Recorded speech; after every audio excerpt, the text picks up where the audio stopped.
destruição. O profeta Jeremias mandou o povo se alegrar lá em Babilônia, construam suas casas, façam suas roças. É o Senhor que está fazendo isso. Fiquem aí. Entenda. Deus responde nossas orações, ou não, se Ele não quiser, e responde sim ou não, conforme Ele quer. Nós só temos que entender que essa resposta vem de Deus. Aqui você precisa saber, no boletim, está escrito assim: Deus nem sempre responde às nossas orações da forma que esperamos. Fique atento. Se isso ocorrer, não permita que seu coração reaja com amargura, desânimo ou depressão, a ponto de endurecer-se por Deus não ter respondido como você esperava. Porque Ele é soberano sobre as nossas vidas. As respostas às nossas orações vêm de diversas maneiras, segundo a sua vontade. E a forma como elas vêm não importa. O importante é que, quando elas vierem, nós as reconheçamos como vindas de Deus. Pense nisso. Então nós temos o cântico que vamos cantar agora, Alegria, com base num texto de Filipenses de Paulo, preso, passando as maiores necessidades de toda a ordem, menos espiritual. Ele tinha alegria no Senhor. Alegria é viver feliz sem importar qual a situação, se honrado, se humilhado, em escassez ou em fartura de pão. Alegria é poder pedir ao Deus bendito pelo meu irmão, é viver no mesmo sentimento, quem lê lá para mim, de afeto e de consolação. A alegria é viver sem importar qual a situação, sem honrado ou sem humilhado, em escassez ou fartura de pão. A alegria é poder pedir ao Deus bendito pelo meu irmão, é viver o mesmo sentimento de afeto e de consolação. A alegria é saber que Deus, segundo a sua glória e riqueza, vai suprir nossas necessidades, com certeza. A alegria é tudo perfeito, sem perder nada do amor de Deus. É de Cristo o conhecimento dos caminhos seus.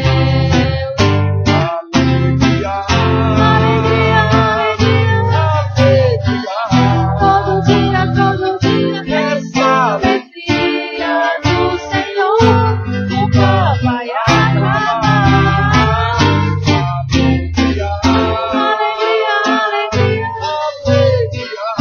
Alegria. Todo dia, Ele nos faz tanto querer como realizar.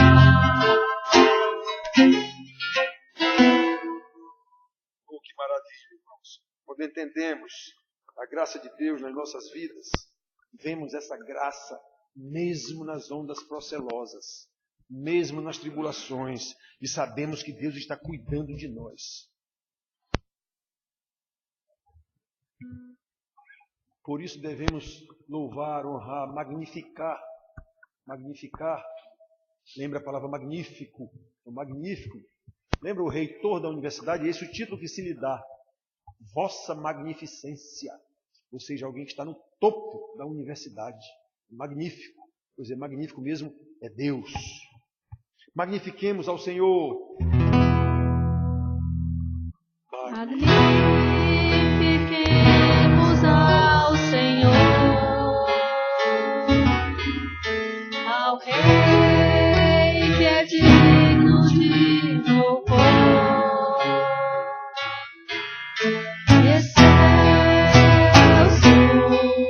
Supremo e muito digno de louvor.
Vamos continuar louvando a Deus. Senhor Deus, Pai Todo-Poderoso, Criador dos céus e da terra. Ó Deus, nós te agradecemos, Senhor, por mais um dia de estarmos na tua casa, Senhor, para te engrandecer, te louvar, te exaltar e dizer o quanto tu és grande, Senhor, o quanto tu és digno de ser adorado. Ó Deus, Pai, que nós possamos agora ouvir a tua voz, Senhor, a tua palavra, o que tu queres falar a cada um de nós nesta noite, que o Senhor possa usar, Senhor, o teu servo, Senhor, nesta noite, que ele venha diminuir e que tu venha crescer, Senhor, cada vez mais no nosso meio. É assim, ó Pai, que eu te agradeço por tudo, em nome do teu Filho amado Jesus. Amém. Amém. Amém. Irmãos, nós vamos falar do bom pastor e do rebanho desse pastor. O bom pastor e o seu rebanho. Há um pastor, há um rebanho. Jesus mesmo diz isso. Então nós vamos abrir nossas Bíblias em João, Evangelho segundo João, o 4º livro do Novo Testamento. E vamos ler no capítulo 10, os versículos de 11 a 14.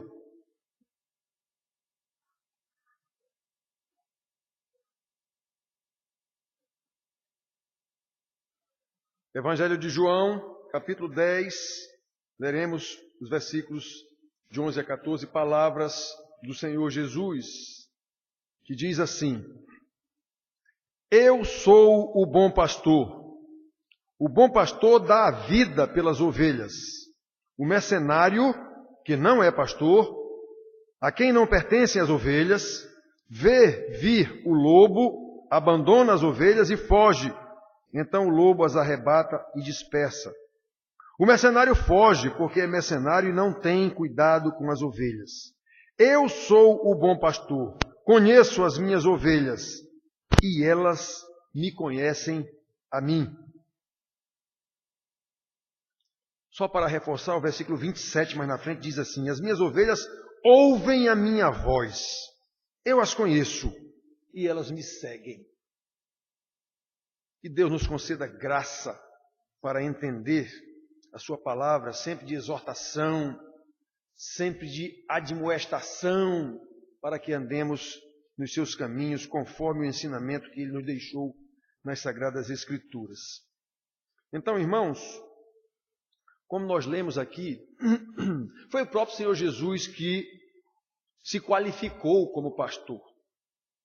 Pastor, para quem não sabe, era a profissão mais humilde e humilhante de Israel. Não tinha nenhuma profissão menor, digamos assim, que tivesse um status menor do que a de pastor. Até mulher podia ser pastora de ovelhas naquela época. E vocês sabem que naquela época a mulher só prestava para parir e criar os filhos. Ela não tinha outra serventia quase. Pois para ser pastora, podia. Para vocês terem uma ideia, né? Davi, vocês sabem a história de Davi, era o filho mais humilhado que tinha, era o pastor. Está lá na malhada, cuidando das ovelhas. Nem da mesa ele participava com os irmãos. Lembram? Quando Samuel, que foi lá para ungir o rei, disse: vamos servir a mesa aqui, tá? Ou seja, Davi estava fora. Vamos servir, vamos comer. Samuel foi e disse: não comeremos enquanto o outro não chegar de lá da malhada. Pois é, Davi sequer participava da mesa com os irmãos. Então, era pastor. Então, irmãos, Jesus se qualificou como pastor. Eu sou o bom pastor. O bom pastor dá a vida pelas ovelhas. Versículo 11, que nós lemos aqui o primeiro versículo. Eu sou o bom pastor. 14. Conheço as minhas ovelhas e elas conhecem a mim. Lembrem, há um pastor, há um rebanho.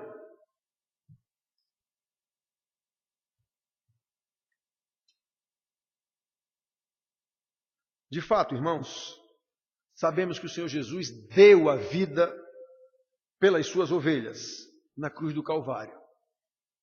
Jesus deu a vida pelas suas ovelhas. Ovelhas que Ele conhece desde a eternidade. Eu conheço as minhas ovelhas. Não é todo mundo, não.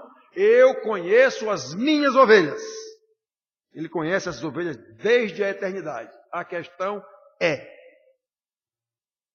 será que todas as pessoas que estão nas ditas igrejas evangélicas, inclusive a nossa, são ovelhas do bom pastor?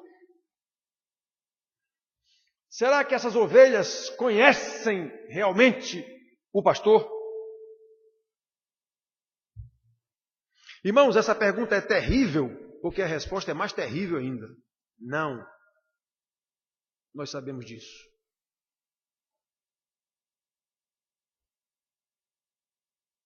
Antes de dar a sua vida pelas suas ovelhas, o Senhor Jesus preparou os seus discípulos, ordenou-os como apóstolos, para que eles edificassem a sua igreja, para que apacentassem as suas ovelhas, como ele disse a Pedro 3 vezes lá em João, que mesmo, aliás, no capítulo mais para frente, 21, de 15 a 17. Pedro, tu me amas?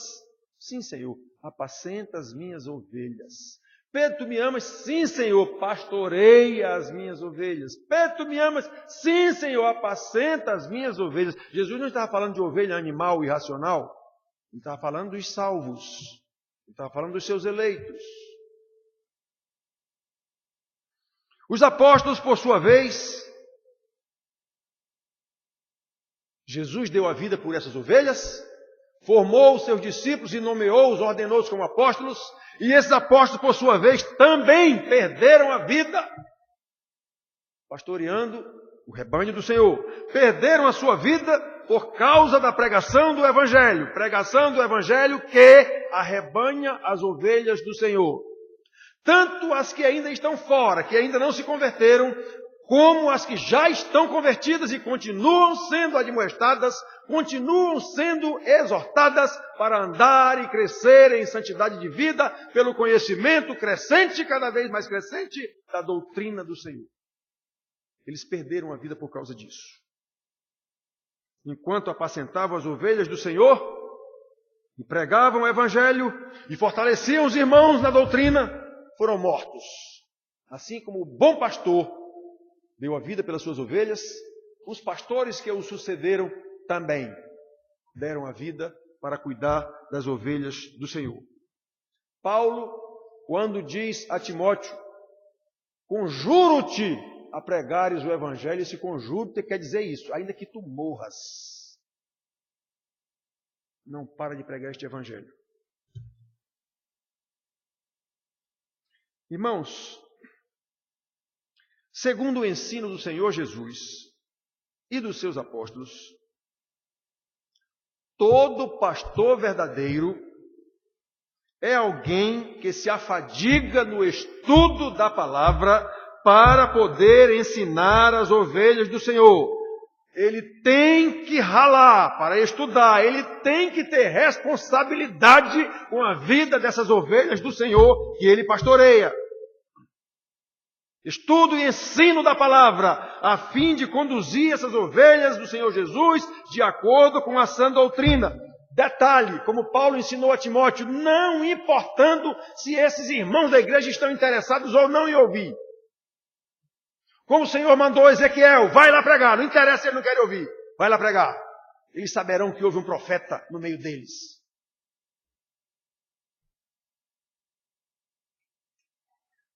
Olha, meus queridos, os verdadeiros pastores não estão muito menos se importando com estruturas religiosas de poder. Seja ela presbiteriana, o que interessa? Um verdadeiro pastor não está preocupado com isso. Ele está preocupado com as ovelhas do Senhor e não com estrutura de poder. Quem vive envolvido com esse negócio de estrutura de poder, na minha percepção bíblica, é um falso pastor. Em nossa igrejinha, eu creio que alguns são realmente ovelhas do Senhor porque dão testemunho disso. Mas sei, para tristeza e até vergonha e sentimento de inadequação, de incapacidade para pastorear o rebanho, sei que muitos, não são poucos não são ovelhas. porque o testemunho demonstra. E o coração do pastor sangra, porque o que o pastor mais quer é ver as ovelhas andando nos caminhos do Senhor, de acordo com a doutrina ensinada pelo Senhor. E a gente sabe que não é assim a vida da maioria dos irmãos da igreja, da nossa igrejinha aqui. Por mais que eu esteja aqui há 11 anos, batendo na mesma tecla, na mesma tecla, na mesma tecla. Vocês sabem quantos anos os profetas de Deus passaram alertando Israel que Deus ia destruí-los porque eles estavam em desacordo com a palavra, com a lei de Moisés? Vocês sabem quantos anos Deus passou advertindo? 400 anos. Eu estou aqui só há 11. Ainda falta um bocado de ano.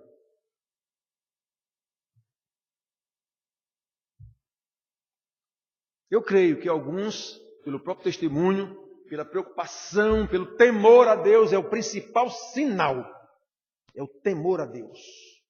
Temor a Deus implica a obediência. Eu tenho dito aqui, a única forma de alguém provar que é crente é a obediência. Não tem outra não. Título: cuidar do reino de Deus, como diz, cuidar de igreja, varrer, pintar, tal. Eu estou aqui, não sei o quê, reunião não sei de quê, reunião não sei de quê, isso não vale nada.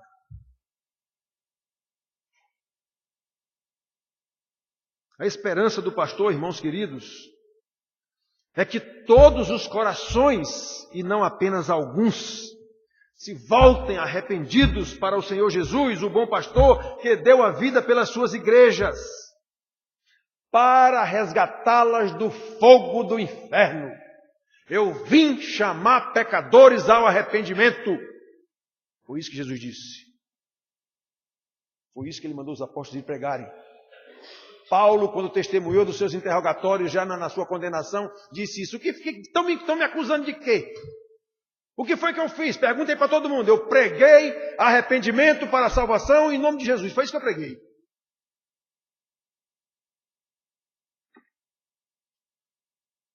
Olha, irmãos, eu sei, vocês também sabem, que a maioria das pregações de hoje dão a entender que todo mundo é filho de Deus. Todo mundo é salvo, Deus quer abençoar todo mundo. Isso não é verdade. Isso não é verdade. Esses pastores não estão interessados com ovelhas, eles estão interessados com o dinheiro das ovelhas, com a gordura das ovelhas. E Deus diz isso desde lá de Israel, com os falsos profetas em Ezequiel. O mercenário que não é pastor, ele viu o lobo e cai fora. Ele não está interessado em proteger a ovelha, não. Então o lobo as arrebata e as dispersa.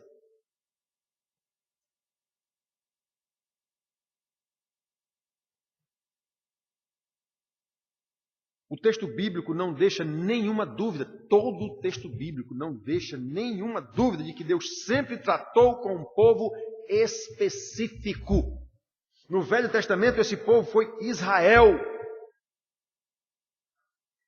Assim como trata de um rebanho específico no Novo Testamento, a igreja. Obviamente, igreja de que trata a Bíblia é o rebanho das ovelhas de Jesus, do bom pastor, e não uma estrutura organizacional. Uma estrutura religiosa, não é isso que é a igreja. A igreja é exatamente o rebanho de Deus, que desde Agostinho ele fala na igreja invisível e a igreja visível. A igreja visível é isso que a gente vê aqui. Qualquer um é igreja, basta botar uma placa ali na frente, cheia de gente, chama de igreja. A igreja invisível é esse rebanho de Cristo. Ou seja, ninguém sabe quem é, mas o Espírito sabe.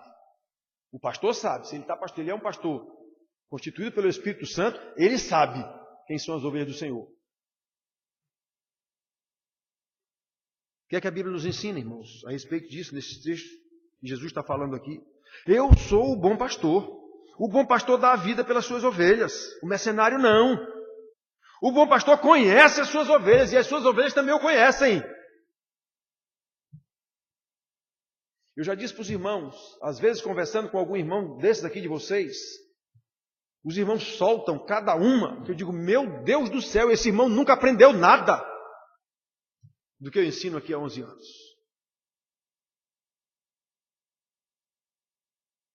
Por que não aprendeu? Porque não lhe foram abertos os olhos do entendimento pelo Espírito Santo. Não há outra resposta. Isso é terrível assim. Então vamos ver, irmãos, em primeiro lugar, o que nós vemos aqui. Nós podemos ter certeza de que o rebanho do Senhor, pelo ensinamento da Bíblia, é um rebanho pequeno. O Senhor Jesus disse, poucos são chamados. Aliás, muitos são chamados, poucos são escolhidos. Poucos entrarão pela porta estreita, apertada. Muitos entrarão pela porta larga. Poucos andarão pelo caminho estreito. Poucos entrarão por esse caminho estreito. Muitos andarão pelo caminho espaçoso, pavimentado. Foi Jesus quem disse isso. Então, no Velho Testamento, como eu disse ainda há pouco, Deus também tratou com pouca gente. Israel era um paizinho de nada. Embora a igreja passe para a gente uma ideia de que Israel era uma mega nação. É não. Isso é gabolice. Israel era uma nação pequena.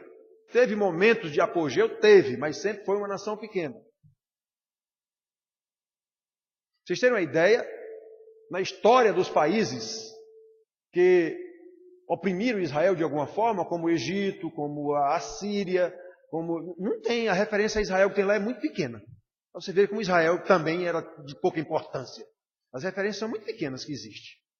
Então, normalmente, Israel... Não, ele era apenas o povo. E Deus mesmo diz isso. Deus mesmo diz isso. Lá em Deuteronômio 7, 8 e 9, ele diz, ó Israel, não vos teve o Senhor afeição, nem vos escolheu, porque fostes mais numerosos do que qualquer outro povo. Pelo contrário, eres o menor dentre os povos. Pois é. Quem diz isso é Deus. Não escolhi vocês porque vocês eram uma grande nação, não. Pelo contrário, vocês eram a menor nação. Vocês eram a menor nação.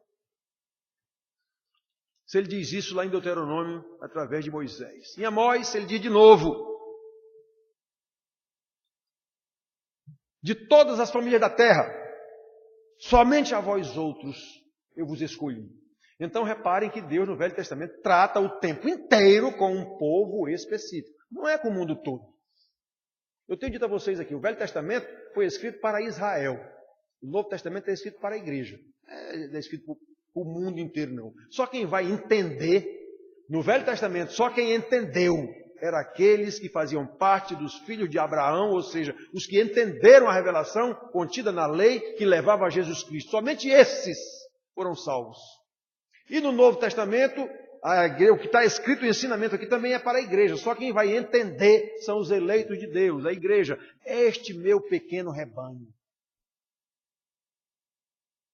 Portanto, não há dúvida quanto à limitação do povo eleito de Deus. Não há nenhuma dúvida. O Senhor Jesus é bastante claro ao dizer que muitos são chamados, mas poucos são escolhidos. Mateus 22, 14. Aos seus discípulos, encorajando os seus discípulos, ele diz uma frase muito especial. Não temais, ó pequenino rebanho.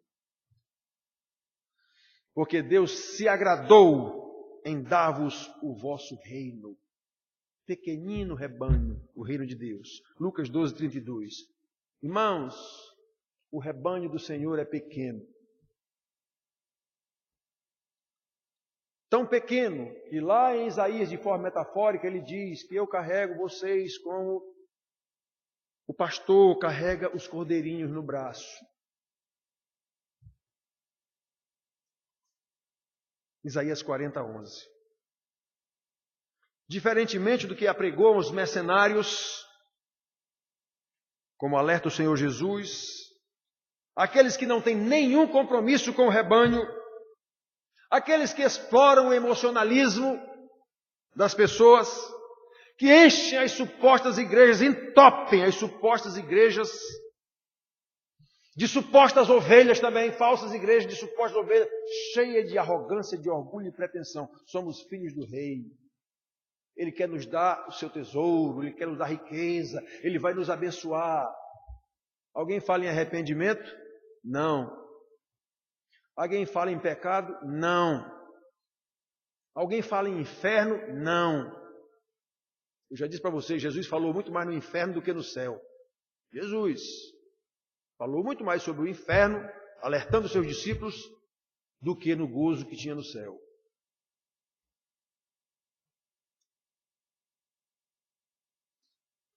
As igrejas estão cada vez mais entupidas de falsas ovelhas, comandadas por falsos pastores, esses mercenários, que não são pastores que Jesus chama a atenção tantas vezes. Cuidado com os falsos pastores, cuidado com os falsos mestres, cuidado com os falsos messias. Ele chama tanto a atenção disso, Senhor Jesus. Seus apóstolos em todas as cartas chamam atenção para isso, todas as cartas. A não ser aquelas cartas pessoais, como de Filemão, como de terceira de João, para Gaio, a não ser essas cartas muito pessoais, todas chamam atenção para os falsos pastores. Olha, irmãos,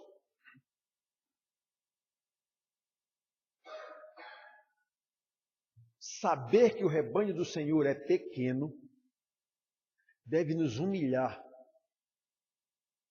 de uma forma tal, meu Deus, o Senhor me escolheu. Quem é ovelha mesmo? O Senhor me escolheu. A palavra me afirma que o seu rebanho é muito pequeno e o Senhor me escolheu, meu Deus, que graça!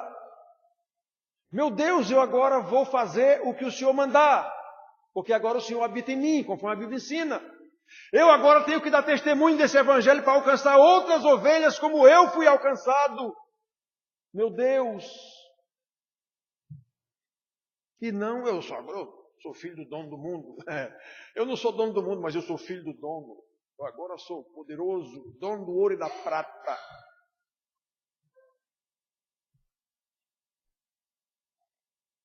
E mais, irmãos, quando temos uma visão errada de quem é esse pastor, o bom pastor, então o nosso foco não está nele. Nosso foco está em nós. Como eu disse, a igreja é formada por pessoas arrogantes, orgulhosas, soberbas, pretensiosas. Então o foco está em nós. Tudo que já alguém fizer na igreja, eu não me agradei. Que fulano de tal, não sei o quê, que é presidente não sei de quê, fez isso, isso, isso. Olha onde está o seu foco. Olhe quem é o seu modelo. Quantas vezes eu já ouvi isso? Porque o presidente da SAF, eu sei lá quem, não sei quem, não sei o quê, eu vou sair dessa igreja. Porque o pastor não sei o quê, eu vou sair dessa igreja. Quem é o seu modelo? Onde está o seu foco? Em você. Eu não me agradei disso. Arrogância, pretensão, orgulho, com essas pessoas Deus não trata. Então, irmãos, e é isso, cada um quer o seu, a sua bênção. Eu quero a minha bênção. As igrejas estão entupidas de indivíduos. Não há mais corpo. Não há mais a visão de corpo de Cristo. Inclusive na nossa igrejinha aqui, com 60 membros. Não há visão de corpo. Por isso ninguém se interessa por ninguém. Eu venho para a igreja no domingo, que nem o católico vai para a missa na igreja dele lá. Atrás da minha bênção, atrás de me sentir bem.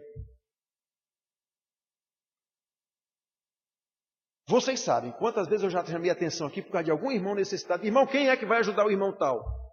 Quem se habilita? Quantas vezes já aconteceu aqui isso? Quem se habilita para ajudar o irmão tal ou a irmã tal que está precisando de ajuda? 1, 2,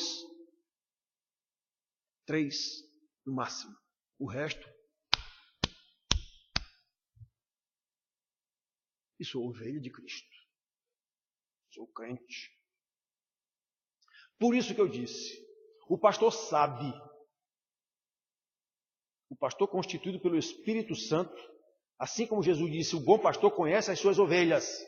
E as ovelhas o conhecem. Então o pastor constituído pelo Espírito Santo também sabe quem são as ovelhas de Deus, de Jesus. Por quê? Porque ele sabe que essas ovelhas conhecem o pastor. Ele sabe.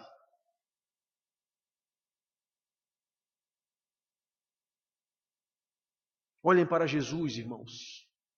Olhem para o bom pastor. Qual era o alvo de Jesus? Era fazer a sua vontade própria? Não, ele declarou isso claramente antes de ir para a cruz. Pai, afasta de mim esse cálice, eu não quero isso não. Ele disse muito claramente, eu não quero isso não. Contudo, faça-se a tua vontade e não a minha. Ficou claro que a vontade dele era diferente da vontade do Pai. Mas eu vim aqui foi fazer a vontade tua, meu Pai. Então seja feita a tua vontade e não a minha. É esse o nosso modelo? Ou o irmão tal fez não sei o que, isso não me agradou. Eu vou sair desse grupo. Eu vou sair daqui, eu vou sair dessa igreja porque o pastor está pregando que não me agrada.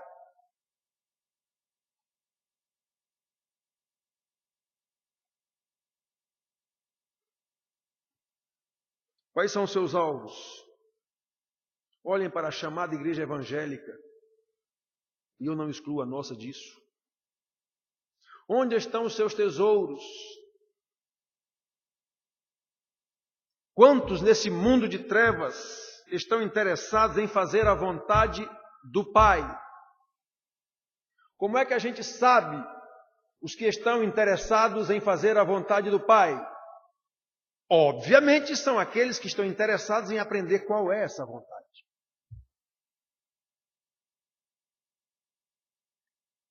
Mesmo entre os membros da igreja, quantos estão interessados em aprender qual é a vontade do Pai? E onde é que eu aprendo esta vontade? Estudando a Bíblia. É na Bíblia que está esta vontade revelada. As igrejas que vocês conhecem, e já andaram, vários aqui já andaram em várias igrejas, vocês sabem quantas pessoas vão à escola bíblica dominical. Muitas igrejas nem têm mais isso. Escola bíblica dominical, caiu de moda já isso. Culto de ensino bíblico, nem existe mais também, quando tem algum tipo de espetáculo. Igreja em célula, grupos familiares, não sei o quê. Quem está lá ensinando não tem conhecimento, então por aí vocês calculam. Quem está lá ensinando não é o pastor, é alguém que não tem conhecimento também. Então por aí vocês calculam. São encontros sociais, socio-religiosos, para as pessoas se conhecerem, só isso. E para quê? Para ir agregando gente à igreja. Então num grupo, chamados grupos familiares, ou células, ou o nome que se lhe dá, é mais fácil a pessoa encostar. Os vizinhos, chama os vizinhos, vem todo mundo. Aí ele começa a ver, esse povo é bacana, esse povo é legal. Vou para a tua igreja. Aí chega na igreja, levanta a tal da mão, aceitou Jesus, pronto, virou um crente. Virou uma ovelha de Cristo. Está tudo errado, irmãos. Não é assim que a Bíblia ensina. Olhem para Jesus, olhem os seus ensinamentos. Eu conheço as minhas ovelhas e elas me conhecem. A palavra de Deus nos afirma que as ovelhas são poucas, muito poucas. E a nossa experiência comprova. Quantos irmãos já ouviram aconselhamento meu aqui? Há anos, nesses anos todos nós estamos aqui, o mesmo aconselhamento, o mesmo problema o irmão vivendo, ele me procura para aconselhá-lo no mesmo problema, eu dou o mesmo aconselhamento com base na mesma Bíblia, e o irmão não muda uma vírgula. Aí depois de mais algum tempo de turbulência e de vagas procelosas passando por cima dele, ele cai de novo no meu gabinete. Pastor, eu não aguento mais porque não sei o quê, eu digo, a gente já conhece essa história. Eu já lhe orientei de acordo com a Bíblia, está aqui o que a Bíblia diz, eu vou lhe orientar de novo a mesma coisa, está aqui. Ah, pastor, tá. Vamos orar, né, pastor? Eu digo, não vamos orar não, vamos obedecer. Vocês sabem que é isso que eu digo. Vários que estão escutando aqui, estão me vendo e ouvindo agora, já ouviram isso de mim. Vamos obedecer. Está aqui a palavra. Mas não está interessado em obedecer. Mas diz que é ovelha. Diz que conhece o pastor. Mas não está interessado em fazer a vontade do pastor. Não está interessado sequer em aprender qual é a vontade do pastor. Eu insisto, pela graça de Deus, a nossa igrejinha ensina. Ensina. Eu sou totalmente contrário a esse besterol de reunião não sei de que, reunião não sei de que, reunião não sei, isso é tudo besteira. Vamos aprender o que é que Deus quer. Aí sim, vamos fazer as coisas sabendo o que é que nós estamos fazendo. Mas fazer coisa por causa de tradições eclesiásticas, tradições... Quem inventou isso? Está na Bíblia isso? Não. Não, mas aí a igreja faz, então vamos fazer. Jesus falou sobre isso. As vossas tradições invalidam a palavra de Deus.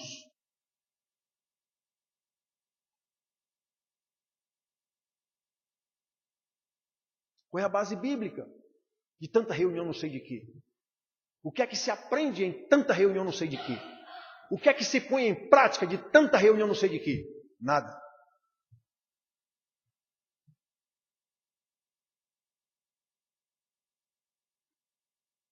Não sou contra as reuniões. Eu sou contra reuniões tolas. Eu sou contra falta de conhecimento da doutrina. Vai dar em besterol, invariavelmente. Vamos fazer o que nós gostamos de fazer. O que é que eu sei do pastor? Eu sei qual é a vontade do pastor, para eu poder dizer eu sou ovelha dele. É por isso, irmãos, que os verdadeiros pastores sofrem tanto, como nós vemos na Bíblia. Desde Moisés, o pastor Antonino pregou aqui, domingo passado. A preocupação de Moisés com o povo de Deus, a preocupação de Moisés em saber que ele não tinha condição de fazer aquilo. Se o Senhor não for conosco, eu não vou, porque eu não posso. Eu não posso, Senhor. Sozinho eu não arredo o pé daqui com esse povo. Eu preciso da tua graça. É por isso que os verdadeiros pastores sofrem tanto. E o seu maior desejo é que todos os membros da sua igreja sejam verdadeiramente ovelhas de Jesus.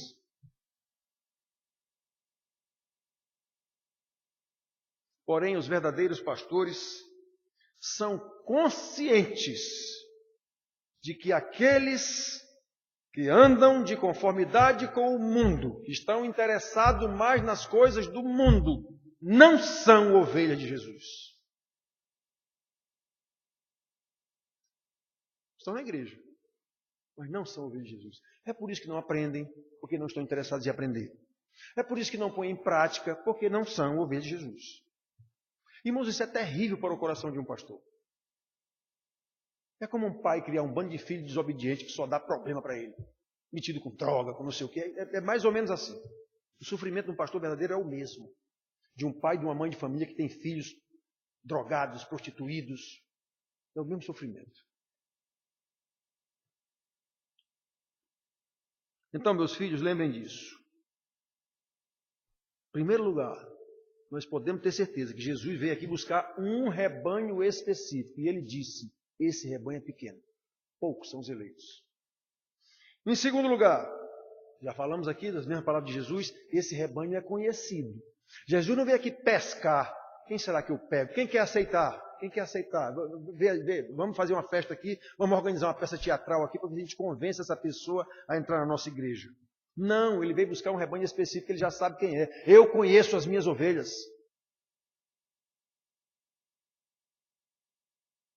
Ele mesmo lhe pôs um sinal. Essas ovelhas, de forma metafórica, foram lavadas com o seu sangue. Essas ovelhas, de forma metafórica também, receberam o selo do Espírito Santo. Efésios.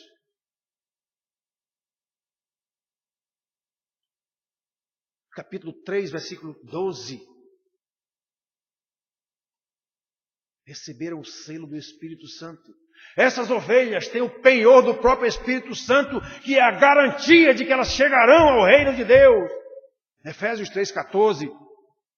Não é qualquer um, não. Então veja a nossa responsabilidade enquanto ovelhas verdadeiras. Meu Deus, o Senhor me escolheu. Meu Deus, eu quero fazer a tua vontade. Meu Deus, eu tenho que aprender a tua vontade. Me ilumina. Com a iluminação do mesmo Espírito que revelou, que inspirou essa palavra, e que agora me sela, e que agora me conduz, meu Senhor, me ajuda. Como Moisés, sem o Senhor eu não posso.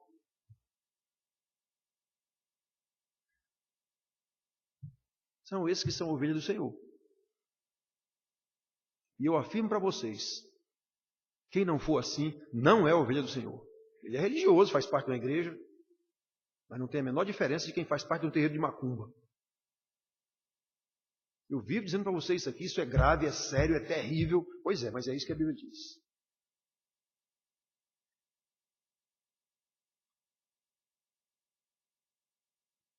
Antes, irmãos, nós éramos todos iguais. Efésios diz isso. Nós não éramos família do Senhor, agora nós somos família do Senhor. Paulo explica isso em Efésios, em todas as cartas. Mas nesse caso de família, ele diz claramente, agora nós somos herdeiros, co-herdeiros com Cristo. Nós agora fazemos parte da família do Senhor. Mas se nós fazemos parte da família do Senhor, nós obedecemos ao Senhor. O problema é que Senhor virou apenas um pronome de tratamento na nossa língua, sem peso nenhum. Senhor, nós chamamos a quem, uma autoridade qualquer, a gente chama de Senhor, ou uma pessoa que a gente não conhece, dependendo da idade, a gente chama de Senhor, mas não tem noção do conceito da palavra Senhor.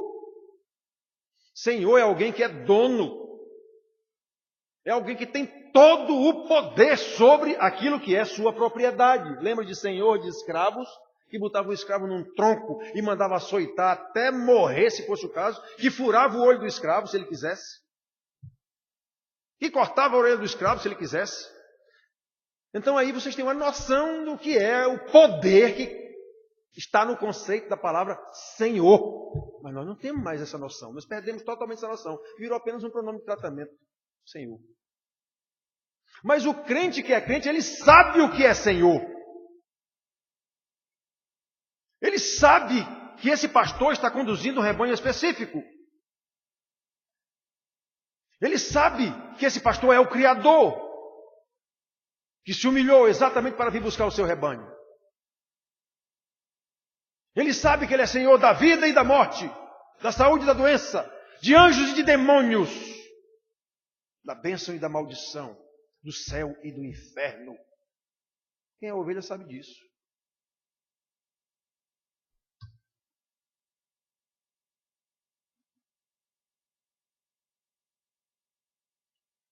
Todos nós éramos iguais, irmãos, mas após a morte do Senhor Jesus, o seu rebanho específico foi marcado com o seu sangue e recebeu o selo do Espírito Santo. O próprio Espírito Santo, que é o penhor. No Apocalipse, na visão que João viu do final, ele viu. Ele viu uma parte desse rebanho. O anjo diz para ele, são estes os que vieram da grande tribulação. Lavaram suas vestiduras e as alvejaram no sangue do Cordeiro. Obviamente, isso são palavras metafóricas. Sangue é vermelho, não pode alvejar nada. Isso é só para a gente dizer que essas pessoas foram compradas. Eles agora fazem parte do rebanho do Senhor. Eles receberam o selo. Apocalipse 7,14. João viu uma parte desse rebanho.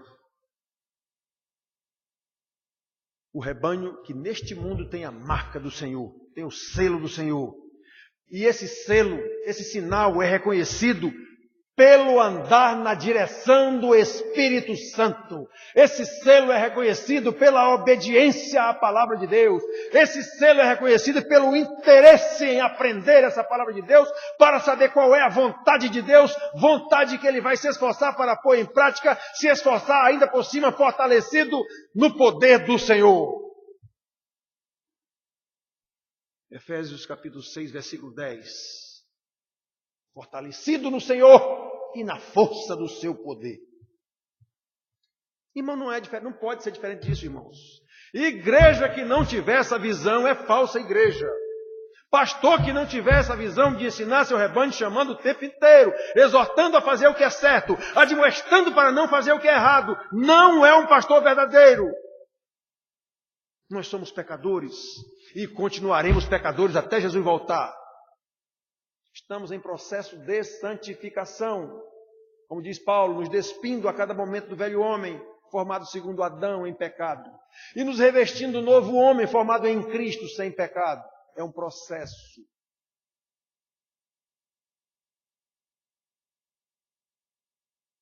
O rebanho do Senhor tem um sinal, seu sangue. Tem um selo, seu Espírito. Irmãos queridos, será que todos aqui têm esse sinal? A sua conduta de vida pode comprovar isso.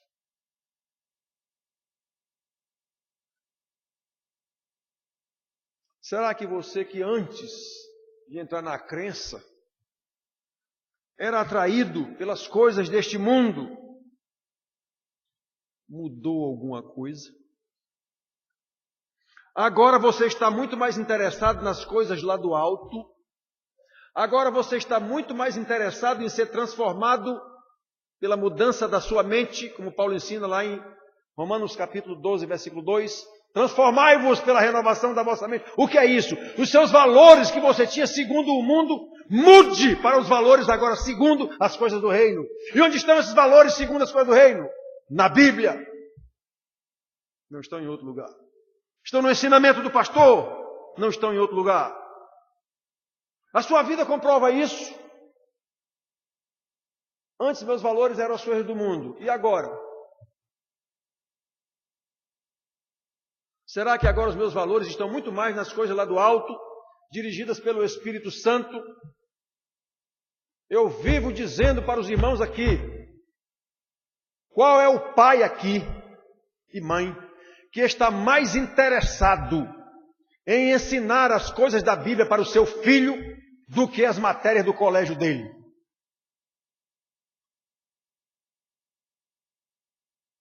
Qual é o pai aqui que gasta o mesmo tempo e faz o mesmo esforço para ensinar a palavra de Deus aos seus filhos do que o tempo que ele gasta e o esforço que ele faz para ensinar as matérias do colégio?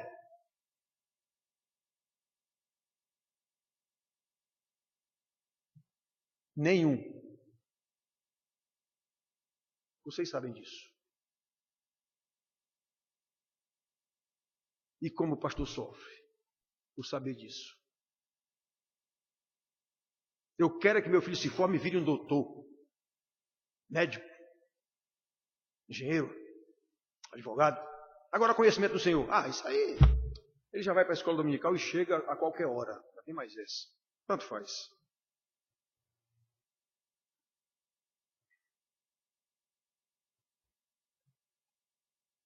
Uma irmã da nossa igreja, uma vez, uma filha já adulta, muito trabalhosa, muito desobediente, muito errada. Pastor, o senhor sabe que eu criei essa menina na igreja. O senhor sabe que em toda a reunião da igreja eu estava lá com essa menina, fosse de velho, de jovem, desde criança. O senhor sabe disso, pastor. Onde foi que eu errei? Eu criei a menina na igreja. Diz, foi aí que a irmã errou. É para criar em casa. O ensino é em casa, não é na igreja não. A igreja também ensina, especialmente aos pais, às crianças e tudo, mas o ensino é dos pais. Não tem nenhuma ordem na Bíblia para a igreja ensinar filho de ninguém, não. Claro que ensina, mas a responsabilidade é dos pais. Vocês lembram da pregação que eu fiz aqui no Dia dos Pais? Vocês lembram de pregação que eu fiz no Dia das Mães? Responsabilidade dos pais de ensinar seus filhos. E, obviamente, como a igreja é composta por famílias, essas famílias dentro da igreja serão ensinadas pelo pastor. Simples assim. Aí você vê, irmãos, que não, eu vou para a igreja tal porque lá o ensino das crianças é melhor. Mas o ensino das crianças é responsabilidade sua, não é da igreja.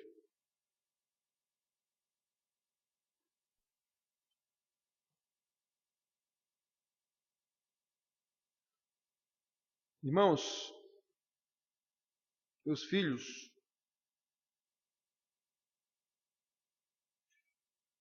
nós estamos mais interessados em fazer a vontade do Senhor ou a nossa vontade?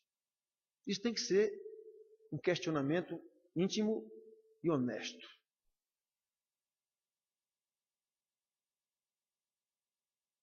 Eu tenho esse sinal, a minha vida demonstra que eu tenho esse sinal e as pessoas inclusive enxergam. O pastor enxerga esse sinal. Os líderes da igreja enxergam esse sinal. Outros irmãos da igreja enxergam esse sinal. Presta atenção, irmãos. Se a resposta for negativa, e eu sei, eu já disse agora, quem é o pai que está mais interessado em ensinar as coisas da Bíblia do que as coisas do colégio? Nenhum. Então presta atenção.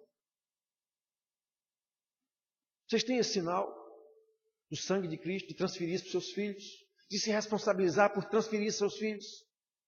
A resposta não é não? A resposta é não.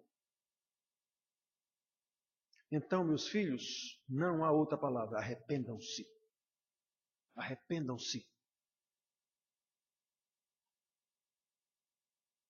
Arrependam-se.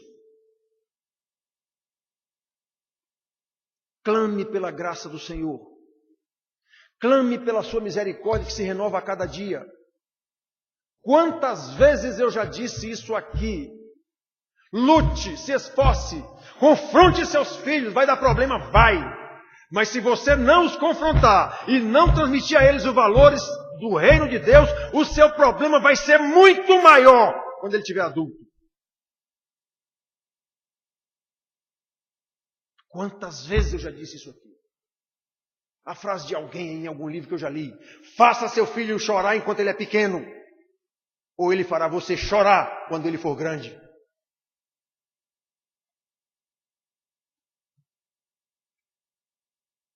Clamem pela graça, irmãos, como o pastor Antonino pregou domingo passado. Exemplo de Moisés. Clamem pela graça de Deus. Senhor, se o Senhor não estiver comigo, eu não posso. Eu não posso. Senhor, eu falhei até hoje. Já estou com meu filho com 10, 12, 15, 16, 17, sei lá quanto. E falhei até hoje, eu quero consertar, meu Senhor.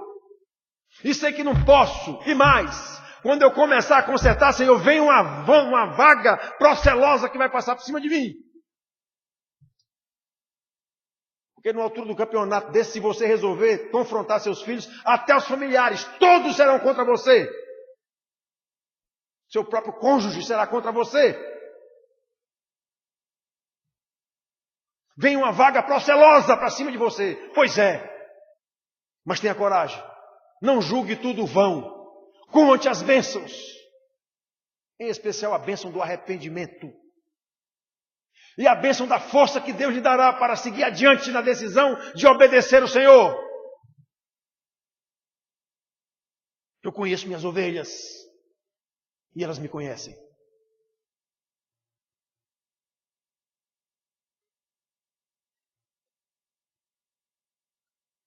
Tomara que Deus me ajude.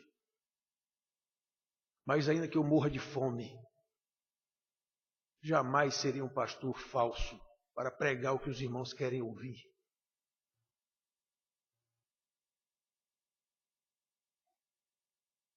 Sempre há esperança na graça de Deus, irmãos. Sempre.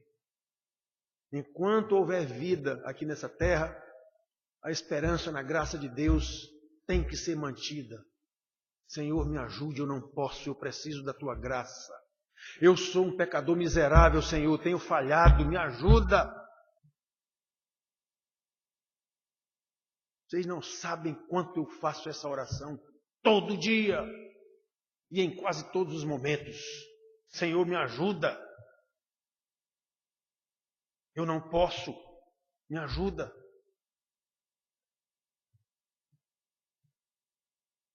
Então lembre, queridos.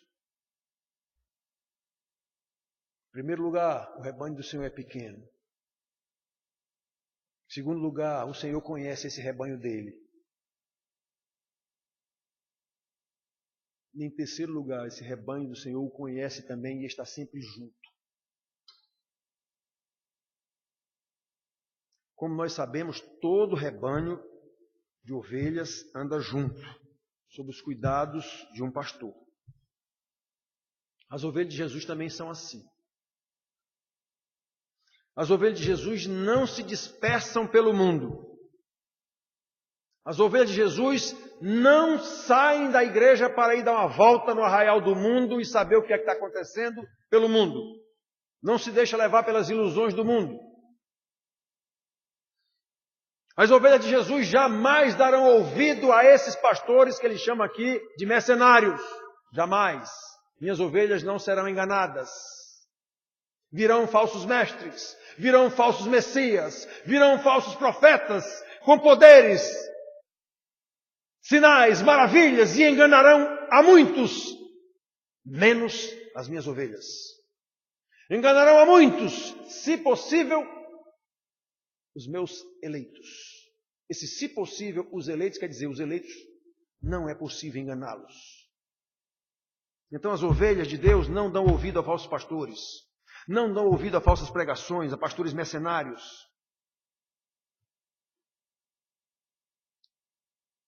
As ovelhas do Senhor são guiadas pelo Espírito Santo,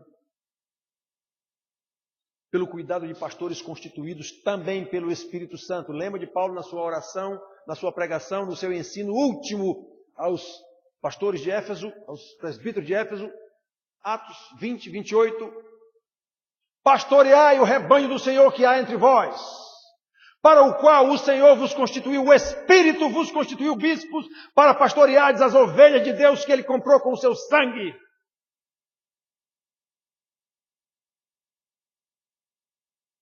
Eu conheço as minhas ovelhas, colocarei um pastor para cuidar das minhas ovelhas. Lembra de Pedro? Pedro, tu me amas? Apacenta as minhas ovelhas. Pois é, eu conheço minhas ovelhas, eu mesmo colocarei um pastor para pastoreá-las. Pois bem, essas ovelhas também me conhecem. Essas ovelhas andam juntas.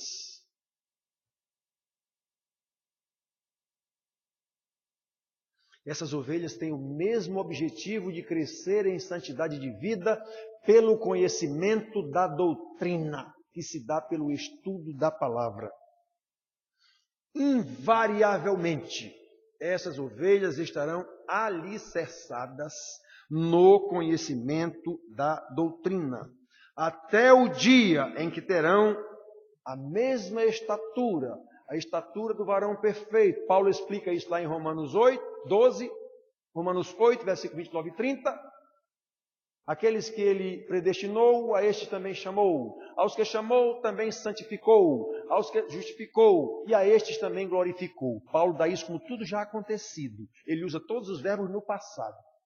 Pois é, isso não aconteceu ainda não, mas na eternidade já. Por quê? Porque Deus sabe quem são as suas ovelhas. Então ele diz ali, no versículo 30. Vocês lembram que as pessoas gostam de dizer esse versículo? Ah, todas as coisas cooperam para o bem daqueles que são filhos de Deus, que são chamados segundo o seu propósito. Aí ele diz isso como coisas materiais, como sua vida material aqui nesse mundo. Não é esse o propósito que está explicado no versículo seguinte. O propósito está explicado no versículo seguinte. Que a esses a quem ele predestinou, ele vai transformá-los até ficarem semelhantes à imagem de Cristo. É esse o propósito. Paulo não está falando de coisas materiais, ele está falando de salvação. É este o propósito. Isso envolve coisas materiais? Pode envolver. Pode até envolver, mas não é disso que Paulo está falando. Ele está falando da salvação. Aqueles que ele predestinou, a esse também chamou, aos que chamou também justificou, aos que justificou também santificou, glorificou. Aí tem aquela versículo que todo mundo diz, né? Todas as coisas cooperam para o bem daqueles que amam a Deus, daqueles que são chamados segundo o seu propósito. Pronto. Vai acontecer tudo de bom com você. Com Paulo aconteceu? Tudo de bom? Com os apóstolos aconteceu? Tudo de bom? Pois é, ele não estava falando de coisas materiais, ele estava falando de coisas espirituais, ele estava falando de salvação e acode logo no versículo seguinte. Segundo o seu propósito. Qual é o propósito? Aos que ele chamou, ele também transformará a imagem de seu Filho Jesus. É esse o propósito citado no versículo 28. Efésios, Paulo diz de novo que Deus deu o dom de pastores mestres para ensinar, para que não se deixe levar por todo vento de doutrina feito criança, que se deixe enganar por qualquer coisa, a fim de que todos alcancem a estatura, a plena estatura do varão perfeito, Jesus Cristo. O homem está falando de santidade, o homem está falando de conhecimento da palavra de Deus, o homem está falando do alicerce da doutrina. Até que cheguemos ao céu, iguaizinhos do nosso Senhor. Eu conheço minhas ovelhas, e elas me conhecem.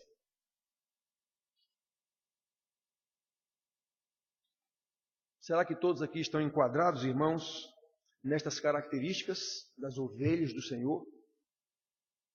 Conhecem o Senhor, sabem qual é a sua vontade, se esforçam para fazer a sua vontade, sabendo que esse esforço não é seu, pessoal, só seu, é fortalecido no Senhor e na força do seu poder. Eu estou interessado em andar junto com o rebanho do Senhor o tempo todo. Eu me preocupo com as outras pessoas desse rebanho. Eu escuto a exortação do pastor me encorajando a seguir adiante, do jeito que eu também escuto a admoestação do Senhor quando me chama a atenção porque eu estou errado. Ou eu vou mudar de igreja porque o pastor só fala isso toda a pregação. Claro, eu estou falando da Bíblia e a Bíblia só tem isso. Irmãos, essas pregações que enchem a bola da gente, que tem versículo na Bíblia, muitos, no Velho Testamento, quando Deus promete fazer isso ao povo, nas profecias principalmente, essa é a última parte. Primeiro os profetas já acusaram o pecado do povo, já chamaram esse povo ao arrependimento, já disseram a esse povo que se não se arrependerem virá o juízo, e diz que o juízo vem, diz até através de quem vem. Aí na última parte ele diz, eu vou restaurar, eu vou levar vocês, se andares pelo fogo não queimarás, se andares pelas águas não te afogarás. Já é depois da restauração do pecado, já é em condição de arrependimento, já é em condição de agora eu estou no rumo do Senhor. Só que os caras não dizem isso, não, os pregadores não dizem isso não. Eles usam essa parte da restauração para um bando de pecador que não está pouco se lixando para pecado, não está interessado em se arrepender, não quer viver do jeito que ele quer, e o cara vai e aplica a promessa da restauração para quem não se arrependeu. Isso é falso. Isso são esses pastores aqui mercenários. Do mesmo jeito do Novo Testamento.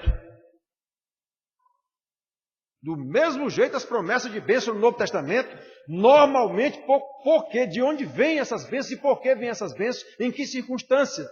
Porque essas pessoas estão sendo torturadas, mortas, perseguidas por causa do Evangelho.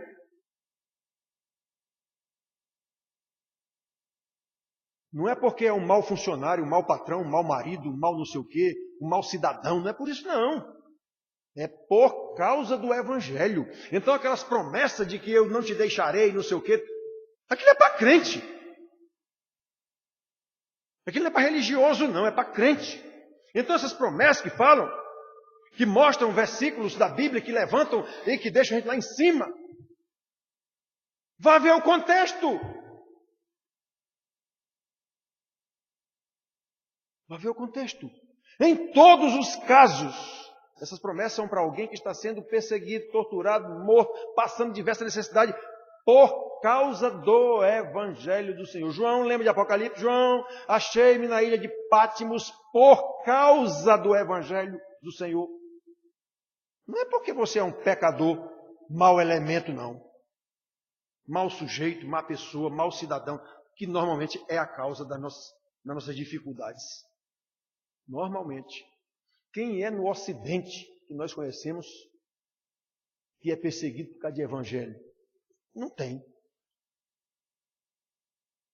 As dificuldades que nós passamos são por causa dos nossos pecados. Então aquelas promessas de eu te levantarei, eu vou te não sei o quê, não tem nada a ver. Tem nada a ver. Que ele vai fazer isso com quem é crente? Vai. Com quem é crente. Com quem está numa igreja e é religioso? Não. Não se aplica a essas pessoas. Essas não são ovelhas do Senhor. O Senhor não as conhece. Do jeito que elas também não conhecem o Senhor. Por isso que escutam uma pregação dessa e acreditam nela. Lembram? Meus eleitos não serão enganados.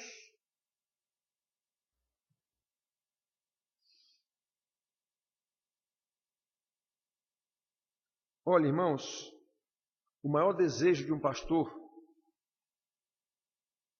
é ver pessoas realmente crentes.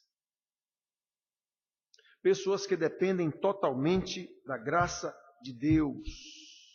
E por isso lutam para andar de acordo com a vontade de Deus. Pessoas que amam estar com os outros irmãos. Amam saber como é que está a vida do irmão. Vamos orar juntos, e não é de reunião de oração. Isso é palhaçada, se você não conhece a doutrina. Se você não conhece a doutrina, as orações é um bando de pedinte o tempo todo, pedinte o tempo todo, o tempo todo, o tempo todo, o tempo todo. Mas peraí, as pessoas são ovelhas de Jesus? A vida delas demonstra isso? Não. O que é que a vida dela demonstra? Que elas não sabem nem querem saber. Elas querem bênção. Está fora. Está fora do ensinamento bíblico.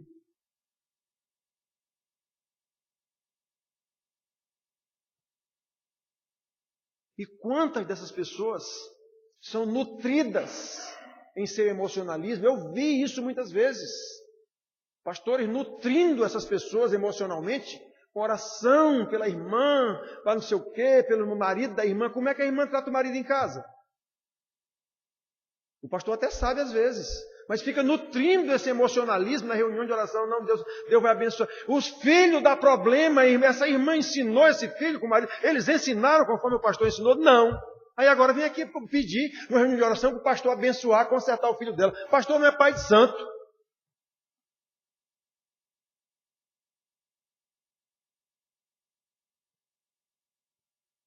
Isso é enganação. E eu vi isso muito.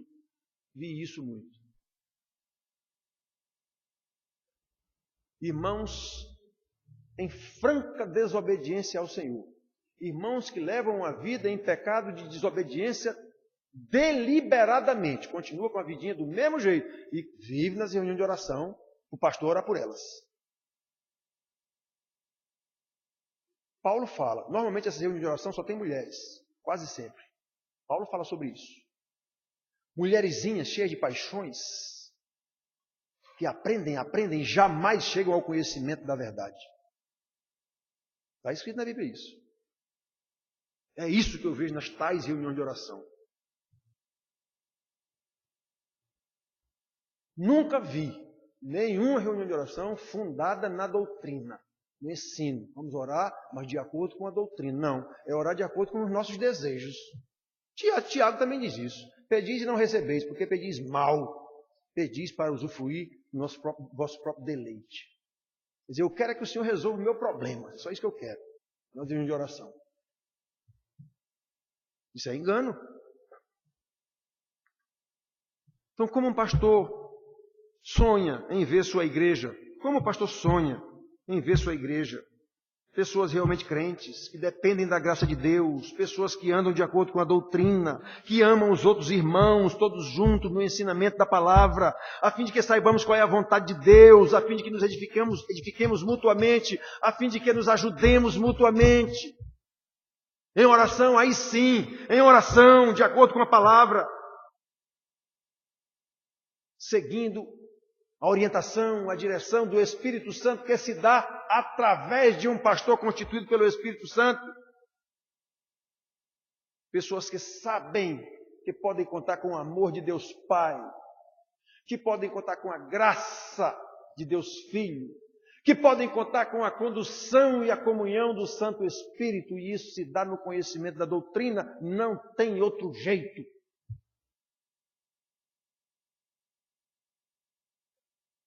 Na comunhão do Senhor, enquanto seguimos todos juntos para a morada celestial que Ele foi preparar. Lembra, eu preguei isso aqui há uns 2 ou 3 domingos atrás. Vou preparar-vos lugar. Pois é. Enquanto isso, nós estamos aqui caminhando já na direção dessa morada. Conduzidos pelo bom pastor, que conhece as suas ovelhas. E essas são ovelhas que o conhecem também. É só assim, meus filhos, que Deus vai nos abençoar como igrejinha, a fim de que vivamos uma vida de santidade para louvor da sua glória. Que Deus nos abençoe. Amém.